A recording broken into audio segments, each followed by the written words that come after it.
Imagina uma igreja.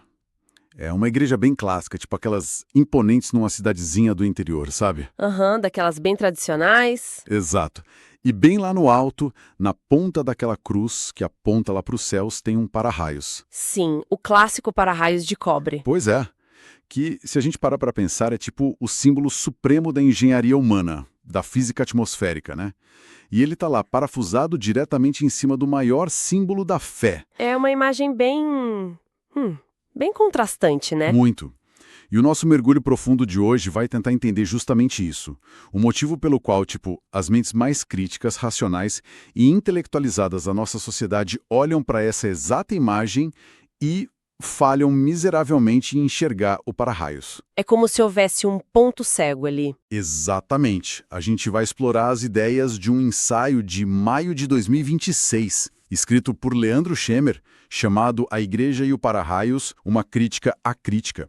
E a nossa missão aqui, para quem está acompanhando a gente, é investigar como a nossa ferramenta mais afiada pode acabar nos cegando para a realidade mais óbvia ao nosso redor. E olha, o que torna essa imagem inicial tão poderosa é que ela já chega, chutando a porta de um roteiro mental que a gente foi meio que condicionado a aceitar como verdade absoluta, sabe? Como assim? É que existe uma expectativa cultural muito forte, né, de que esse embate entre ciência e religião seja uma coisa super estática. Ah, sim, aquela velha dicotomia. Isso, a gente imagina de um lado a razão fria, pautada em dados empíricos, lógica, e do outro lado a fé cega, baseada puramente em, tradições milenares. Textos sagrados e tudo mais. Exato. O discurso comum que a gente mais escuta daquelas pessoas que se autoproclamam como porta-vozes do rigor científico é que frequentar um espaço religioso seria meio que um atestado de ignorância. O raciocínio costuma ser bem direto, né? Se alguém constrói a própria vida ao redor de metáforas sobre cobras falantes, maldições antigas, milagres que quebram as leis da física, então, na cabeça desse crítico, essa pessoa estaria operando totalmente fora da racionalidade moderna. E tem um conforto psicológico enorme em pensar dessa forma, né? Com certeza. Categorizar um grupo inteiro como irracional facilita muito a vida. Facilita demais. Porque, dispensa o esforço de você tentar entender a complexidade daquele grupo. O indivíduo que se vê como altamente lógico, ele acaba julgando a sanidade mental de quem está lá na igreja baseado só na literalidade de um texto de milhares de anos. Mas é aí que o ensaio propõe um exercício fascinante para quem se orgulha de ser tão empírico, que é suspender o veredito por um instante e olhar para a materialidade nua e crua da coisa. Sim, deixar a metafísica um pouco de lado, né? Isso. Observar o tijolo, o cimento, a física operando naquele espaço ali. Certo, vamos desempacotar isso. Vamos lá, porque essa mudança de foco metodológico muda tudo. Se a acusação principal é de irracionalidade absoluta, então a resposta mais científica possível que a gente pode dar é ir a campo e observar os fatos. Fazer trabalho de campo mesmo. Exato. Voltando para a nossa imagem da igreja na cidade do interior. Como você falou, o prédio costuma ser o mais alto da região. Tem aquela arquitetura pontiaguda, desenhada para dominar a paisagem, e a instalação do para-raios ali não é um acidente estético. Não, é um equipamento de segurança indispensável. Indispensável. E o para-raios representa a razão técnica aplicada no seu nível mais sofisticado possível. É literalmente o conhecimento humano controlando uma das forças mais destrutivas e imprevisíveis da natureza. E o fato de ele estar ali, instalado por pessoas de fé, prova que existe uma convivência pacífica, né? Muito pragmática entre acreditar no divino e ter um respeito absoluto pelas leis da física. É uma ironia gritante. Demais. A fé tenta alcançar os céus, mas a engenharia tá lá para garantir que o teto não pegue fogo durante uma tempestade. E olha, essa observação empírica, ela vai muito além só da arquitetura do prédio. Como assim? Tem mais elementos práticos. Muitos. Se a gente acompanhar a rotina mundana de um espaço religioso, a gente vai ver lógicas de gestão que, sinceramente, poderiam estar em qualquer manual de administração de empresas. É verdade. Quando o culto acaba, o padre ou o pastor não vai dormir e falar: "Ah, os anjos vão proteger a paróquia de um assalto." De jeito nenhum. Ele caminha até a porta principal, passa uma corrente de aço pesada lá e tranca tudo com um cadeado gigante. Ou seja, ele sabe perfeitamente separar o que pertence à dimensão espiritual e o que é, tipo, problema da segurança pública. Exatamente. A operação interna de uma congregação exige um nível de pragmatismo que desmonta totalmente essa tese da ingenuidade. Pensa no planejamento técnico que rola ali. Tem a questão do som, né? Nossa, o investimento financeiro para acústica é altíssimo. Tem toda uma engenharia de som complexa para garantir que a voz de quem está lá no altar chegue perfeita para quem está sentado no último banco. Iluminação também. Iluminação artificial calculada milimetricamente para criar a atmosfera certa. E tem toda uma estrutura braçal, né? Limpeza, manutenção preventiva de tudo. Sem contar a dimensão econômica, que é super severa. O líder religioso não faz fotossíntese, né? Não, ele precisa comer, precisa pagar contas. Ele recebe um salário, e esse salário é gerido a partir de um sistema matemático contábil, baseado em doações recorrentes, num fluxo de caixa super organizado. É economia pura. É economia, contratos sociais e informais, zeladoria. É uma máquina operando no mundo real, debaixo de sol e chuva. Sabe uma analogia boa pra gente ilustrar isso pra quem tá escutando? Manda. É tipo imaginar que uma instituição inteira é ilógica por causa de passagens de um livro antigo. Seria como, imagina que alguém pega um smartphone de última geração. Tá, um celular caríssimo. A pessoa critica o aparelho e diz que é uma invenção inútil, simplesmente porque a imagem de fundo de tela do dono é, sei lá, o desenho de uma fada mágica. Nossa, perfeita analogia. A pessoa pode até detestar fadas, né? Pode achar o desenho infantil, irracional, o que for, mas afirmar que o celular inteiro é um delírio só por causa daquela imagem da tela? Ignorando, tipo, totalmente a bateria de lítio, as placas de circuito impresso. A rede de satélites, os microchips de silício. Exato, ignorar tudo isso que faz o aparelho funcionar no mundo real é de uma desonestidade intelectual tremenda. Criticar a instituição religiosa batendo só na tecla da cobra falante e ignorar toda essa gestão material é o mesmo erro de avaliação. E expandindo essa ideia do smartphone, o que a gente vê nessa crítica puramente intelectual é um indivíduo que, por ter um ranço da imagem de fundo de tela, ele se recusa ativamente a reconhecer que o aparelho faz ligações, envia e-mails e conecta pessoas pelo mundo inteiro.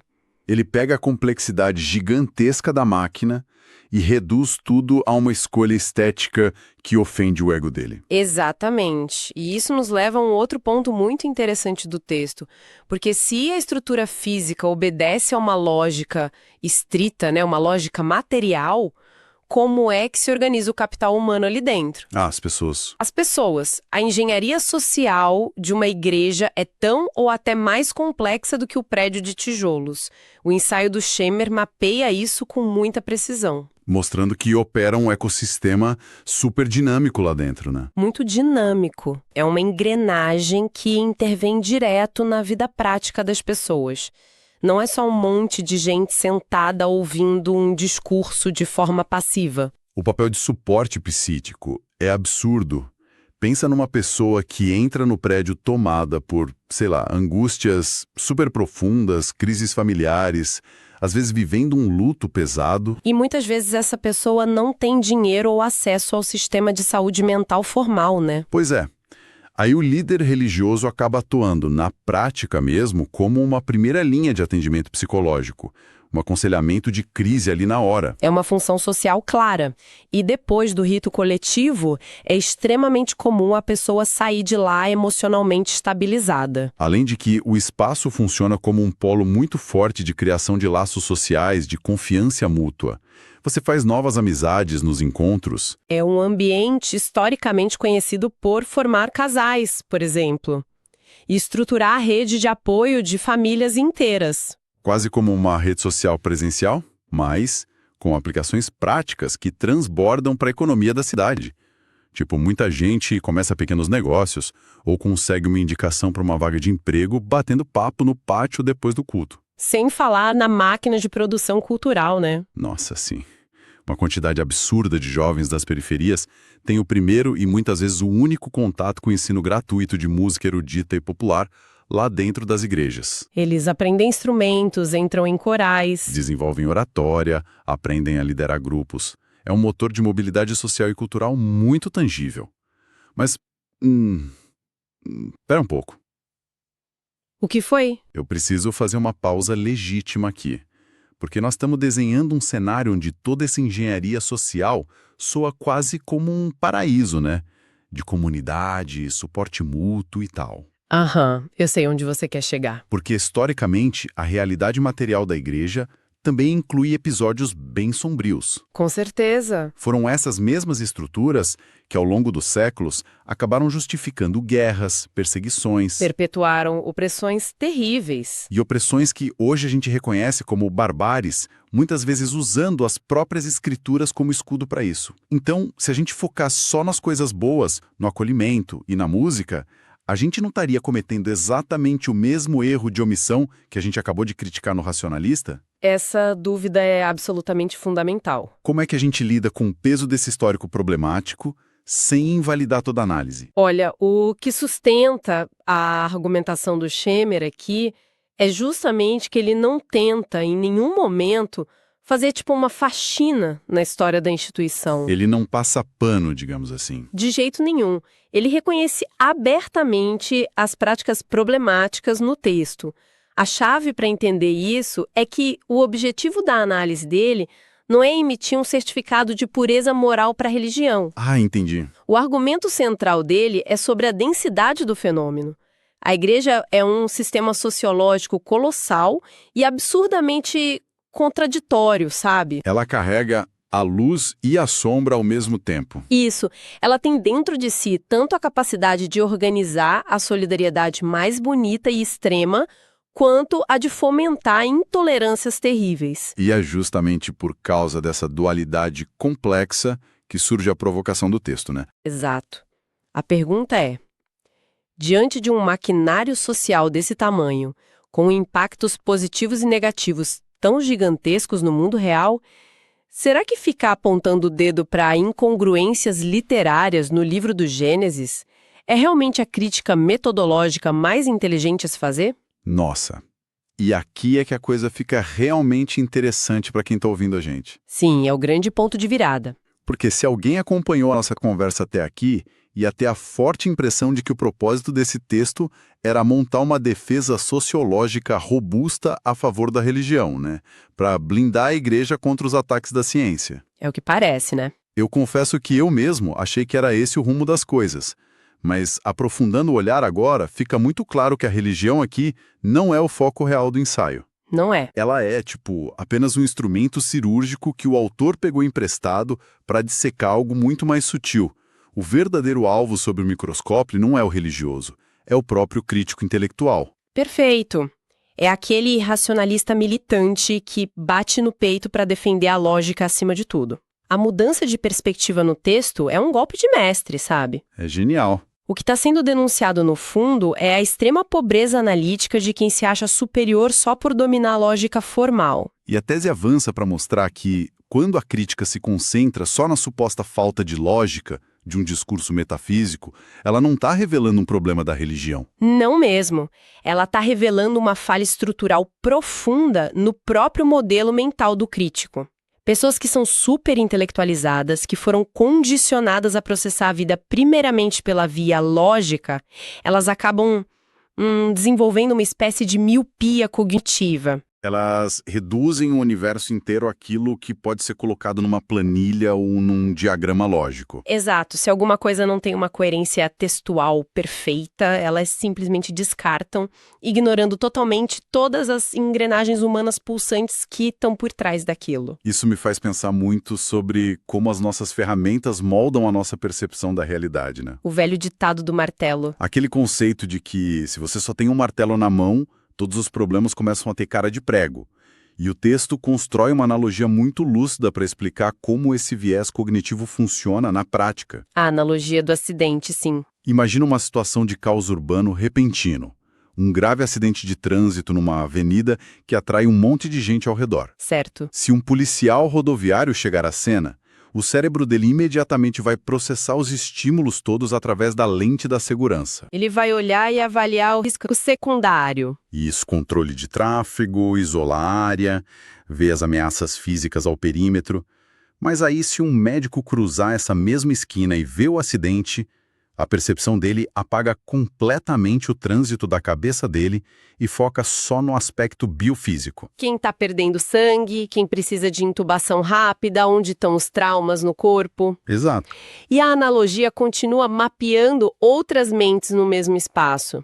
Se a gente colocar, sei lá, um sociólogo nessa mesma calçada, olhando a cena, O que ele faria? a pendência é que o olhar dele procure as conexões estruturais. Ele vai notar as discrepâncias na qualidade dos carros envolvidos e o que isso diz sobre as tensões de classe social daquela região, entende? Nossa, sim. Enquanto isso, se tiver um psicólogo ali do lado, ele vai apontar quase instintivamente para o componente emocional da cena, focando no trauma, no choque, no estado de pânico das vítimas e de quem está assistindo. E o ponto nevrálgico de observar tudo isso é que absolutamente todos esses profissionais são pessoas racionais. Todos. Todos estão usando ferramentas lógicas e super sofisticadas, mas cada um deles, sem nem perceber, puxa a interpretação de todo aquele caos para sua própria zona de conforto intelectual. Eles enquadram o mundo através da lente bem específica da sua própria experiência prévia. E isso responde à grande pergunta do nosso mergulho profundo. Pois é. Quando o crítico intelectual aponta o dedo lá para as contradições de um texto que tem milênios e zomba de quem acredita naquilo, ao mesmo tempo em que ele é completamente cego para o fato de que aquela comunidade é uma rede de apoio social gigantesca, Ele não está fazendo isso porque é um gênio incompreendido que desmascarou uma farsa mundial, né? não, ele faz isso simplesmente porque a lógica argumentativa é a única força verdadeira que ele tem na caixinha de ferramentas dele. É a única coisa que ele sabe usar bem. Exato. Ele lê a religião só como um texto, com falhas lógicas, porque ele próprio tem uma deficiência tremenda em perceber e validar as conexões emocionais, comunitárias e de afeto que movem a base da experiência humana. O problema não está no objeto que está sendo observado. Está na estreiteza da lente de quem está observando. Esse reducionismo intelectual é, no fundo, uma forma de defesa psicológica, sabia? Faz sentido, é para proteger o ego. Totalmente. Do ponto de vista do ego, é muito mais fácil e seguro você destruir a credibilidade de alguma coisa apontando uma falácia lógica ali, do que você tentar arregaçar as mangas para compreender as profundezas irracionais do sofrimento humano e dessa necessidade de pertencimento que criam aquele fenômeno. Reduzir um sistema social colossal ao seu aspecto literário é literalmente um atestado de incapacidade analítica. E isso nos reconecta direto com o título do ensaio e a grande ironia que permeia todo esse debate. Lembra do nosso cenário lá no início? Da igreja com o para-raiz? Isso. O intelectual, que ridiculariza a ilogicidade do religioso, está tão imerso, mas tão imerso no próprio delírio de superioridade racional, que ele olha para o topo da igreja. E não consegue enxergar o para-raiz de jeito nenhum. Ele ignora a prova empírica mais contundente que existe ali na frente do nariz dele, a prova de que, na vida prática, a lógica e a fé coexistem e negociam o tempo inteiro. O líder religioso, ele vai lá, compra o para-raios, contrata um engenheiro eletricista, instala o sistema de aterramento de cobre e ainda assina um laudo técnico. Ele acolhe a ciência de braços abertos para proteger o prédio dele. Mas o intelectual militante precisa fingir que esse pragmatismo todo não existe. Por quê?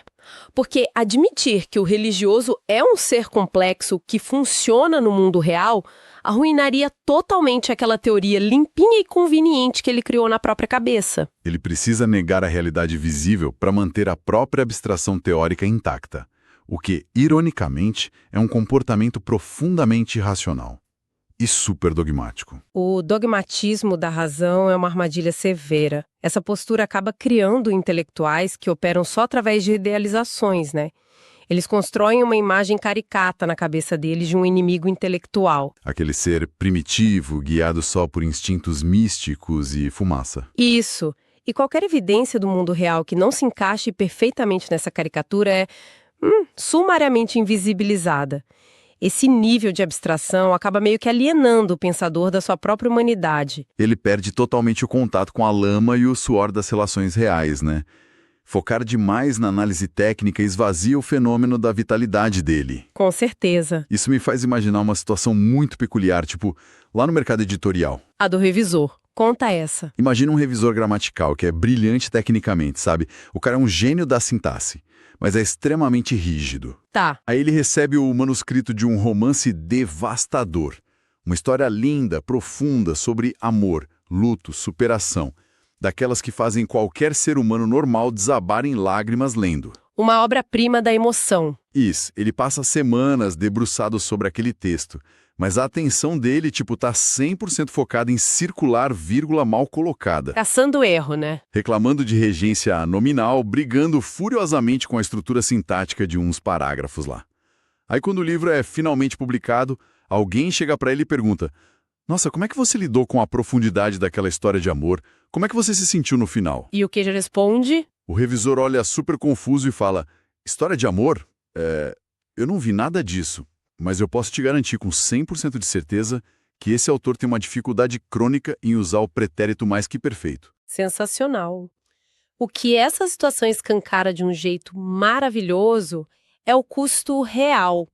E muitas vezes um custo bem doloroso do nosso foco excessivo em uma única métrica de valor. O revisor se agarrou tanto à zona de excelência dele, que era a gramática, Que ele ficou anestesiado para a experiência humana pulsante que estava transbordando naquelas páginas. ele venceu a batalha técnica. Mas perdeu completamente o sentido da obra inteira. Exatamente. É isso que acontece com a crítica excessivamente racionalista quando ela se volta para tentar entender dinâmicas sociais complexas. Esse processo revela algo fascinante sobre a natureza do nosso discurso. O quê? Que toda crítica em última instância funciona como um espelho de mão. Um espelho. Sim, o que a gente escolhe criticar no mundo diz muito pouco sobre o mundo em si, mas fala volumes absurdos sobre quem nós somos.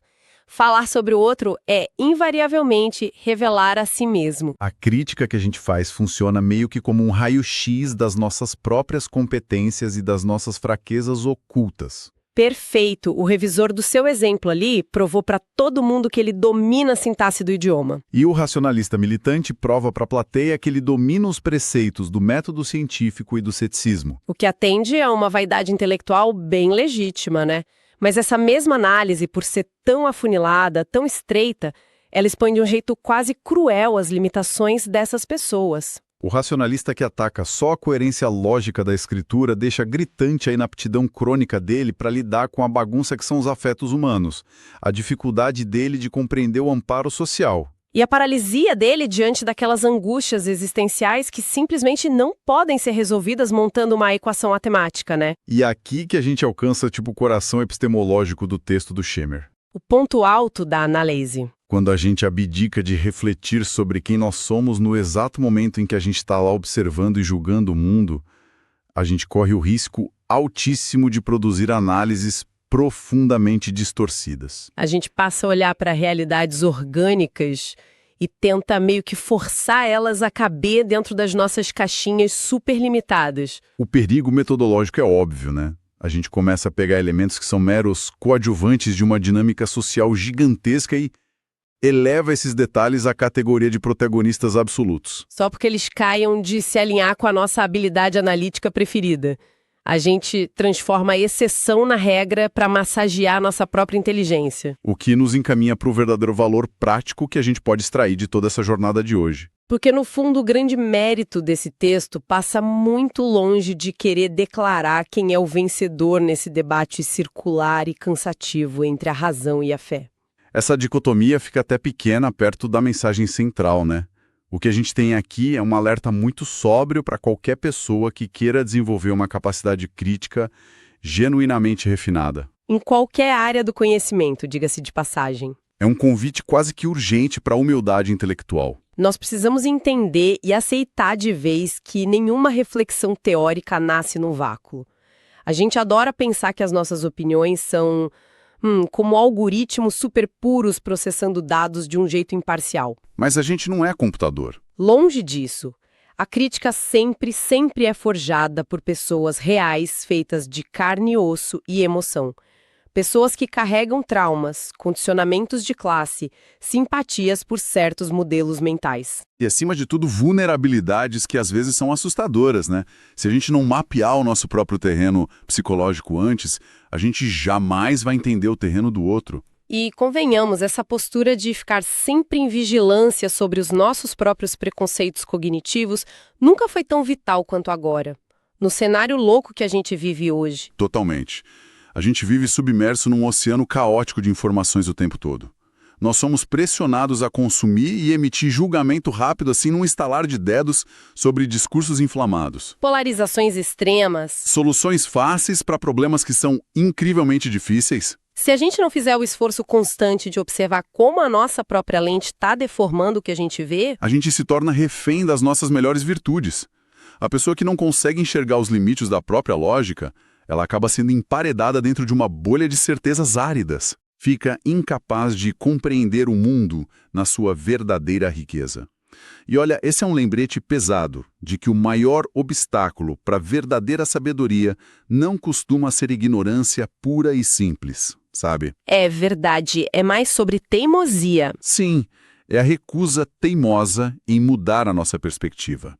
É muito reconfortante observar o mundo sempre do mesmo ângulo seguro que a gente domina. É quentinho ficar ali na nossa zona de conforto intelectual. É quentinho. E é por isso que a gente precisa encerrar nossa reflexão de hoje, deixando uma pergunta incômoda pairando no ar para quem está ouvindo a gente.